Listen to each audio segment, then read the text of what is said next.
તો મહેસાણાના બહુચરાજીમાં સુરપુરા વેણપુરાનો રસ્તો છેલ્લા 3 દિવસથી બંધ છે અને રેલવે અંડરપાસમાં પાણી ભરાતા રસ્તો બંધ થયો।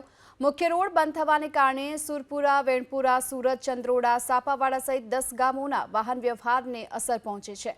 વેણપુરા ગામના બાળકો સ્કૂલે નથી જઈ શકતા અને છેલ્લા 3 દિવસથી બાળકો શિક્ષણથી વંચિત છે। વેણપુરાની સાથોસાથ સુરપુરા વચ્ચે પણ છેલ્લા 3 દિવસથી એસટી સેવા પણ ખોરવાઈ છે, જેને લઈ લોકોને પણ હાલાકીનો સામનો કરવાનો વારો આવ્યો છે।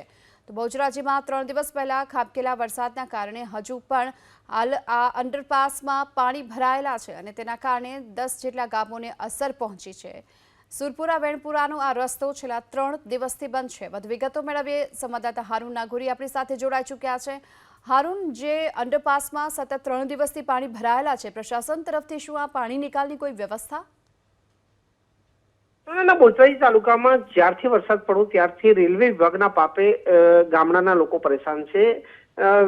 બોટાદ તાલુકાના 3 થી વધારે જે રેલવે અંડરપાસ છે તેમાં પાણી ભરાઈ ગયા છે, જેના કારણે આ રસ્તાઓ બંધ થયા છે।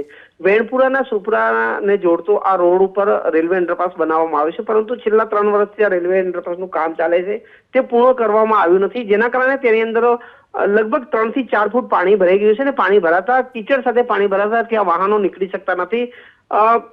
સુરપુરા અને વેણપુરાને જોડતા આ રોડ ઉપર 15 થી વધારે ગામો આવેલા છે અને આ ગામોનો તમામ વાહન વ્યવહાર બંધ થઈ ગયો છે। મહેસાણાથી સુરપુરા આવતી એસટી બસ સેવા છેલ્લા 3 દિવસથી બંધ છે, તો બીજી તરફ વેણપુરાથી સુરપુરા અભ્યાસ માટે આવતા લગભગ 20 થી વધારે બાળકો છેલ્લા 3 દિવસથી અભ્યાસ માટે જઈ શકતા નથી, જેના કારણે ગામ લોકોમાં રોષ છે। તંત્રને વારંવાર રજૂઆત કરી છે, સ્થાનિક ભાજપના નેતાઓ તેમજ ભાજપ ડેલિગેટે પણ રજૂઆત કરી છે, પરંતુ હજુ સુધી તેનો પાણીનો નિકાલ થયો નથી અને વારંવાર રજૂઆત કરવા છતાં રેલવે વિભાગ આ મુદ્દે કોઈ પણ જાતની કાર્યવાહી કરતા નથી, જેના કારણે ગામ લોકોમાં રોષ જોવા મળ્યો છે।